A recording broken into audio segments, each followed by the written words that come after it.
निकालकर अपने साथ ले गए और उनको ब्रह्मा, विष्णु, महेश, गणेश और दुर्गा माता के लोक दिखाए। बालक गरीबदास जी इन सभी लोगों को देखकर हैरान थे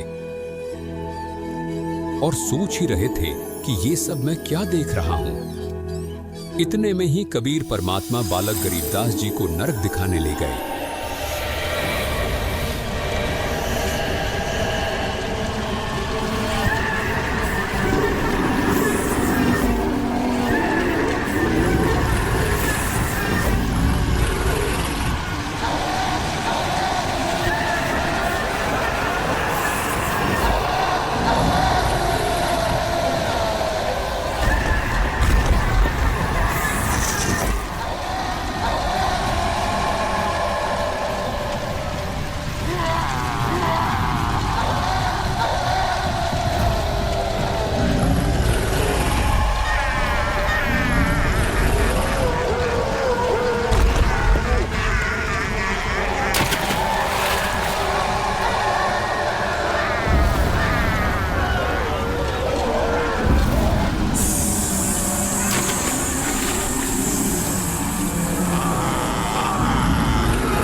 नरक के भयावह दृश्यों को देखकर बालक गरीबदास जी भयभीत हो गए और कबीर परमात्मा जी से कहने लगे, बाबा, ये लोग इन आत्माओं को इतना कष्ट क्यों दे रहे हैं? ये सभी आत्माएं अपने कर्मों का फल भोग रही हैं। जब ये सभी नीचे पृथ्वी पर थे और मनुष्य जीवन प्राप्त थे, तो इन्होंने कभी भी शास्त्रों के अनुकूल भक्ति साधना नहीं की। इसलिए आज इन्हें यमदूतों द्वारा इतना कष्ट दिया जा रहा है।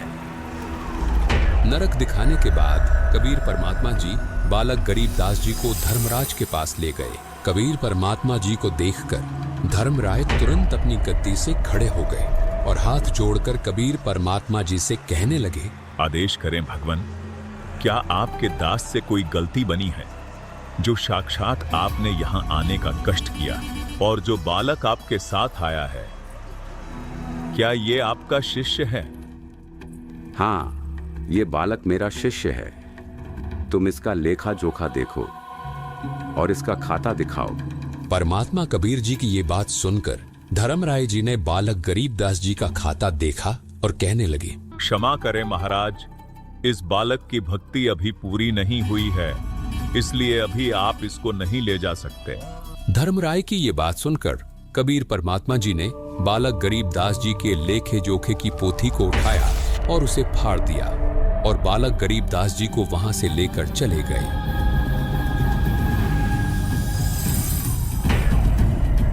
और काल के 21वें ब्रह्मांड में पहुंचे, जहां ये काल ब्रह्म तपस्शिला पर 1 लाख मनुष्य शरीरधारी प्राणियों के सूक्ष्म शरीर से निकले गंध को खा रहा था।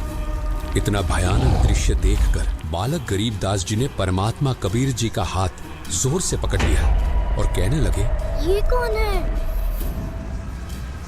बेटा, ये काल ब्रह्म है। अपनी ही गलती के कारण इसे 1 लाख मनुष्यधारी प्राणियों के सूक्ष्म शरीर से निकले गंध को खाने का श्राप मिला है। यही है वो जो पृथ्वी पर सबको दुख देता है। कबीर परमात्मा गरीबदास जी को ये बात बता ही रहे थे कि तभी काल ने परमात्मा कबीर जी और बालक गरीबदास जी को देखा और 11वें द्वार के पास जाकर खड़ा हो गया। ऐसा प्रतीत हो रहा था कि 11वें द्वार से वो उन्हें निकलने नहीं देगा। परमात्मा कबीर जी ने काल ब्रह्म की यह गतिविधि देखी और सतनाम का सुमिरन किया। परमात्मा कबीर जी ने जैसे ही सतनाम का सुमिरन किया, वैसे ही देखते काल ब्रह्म ने अपनी गर्दन नीचे झुका ली, मानो कोई शक्ति जबरदस्ती काल को नीचे की ओर धकेल रही हो। बेटा, पांव रख इसके सिर पर। परमात्मा कबीर जी का आदेश पाते ही बालक गरीबदास जी ने ज्योति निरंजन के सर पर पांव रखा और 11वें द्वार से पार हो गए। 11वें द्वार से बाहर निकलते ही बालक गरीबदास जी और कबीर परमात्मा अक्षर ब्रह्म के 7 शंख ब्रह्मांडों में प्रवेश कर चुके थे।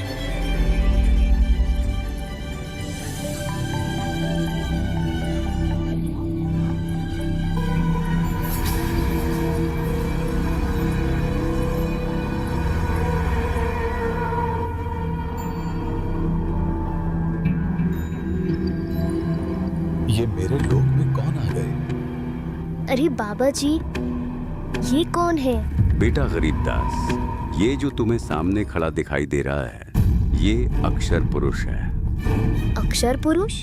हाँ बेटा, अक्षर पुरुष, जिसका वर्णन गीता अध्याय 15 के श्लोक 16 में भी किया गया है। ये ही वो अक्षर पुरुष है जिसको परमात्मा ने 7 शंख ब्रह्मांड दिए हैं।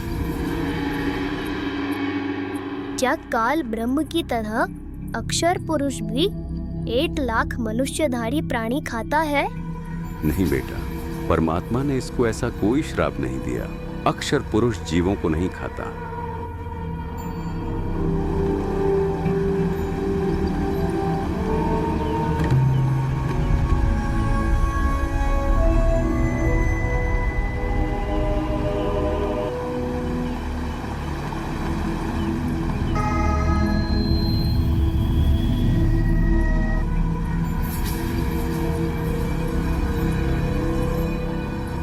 लगता है कि ये स्वयं परमात्मा ही आए हैं और अपनी किसी आत्मा को साथ लेकर आए हैं। हे परम शक्ति, आपके चरणों में मेरा कोटि कोटि दंडवत प्रणाम।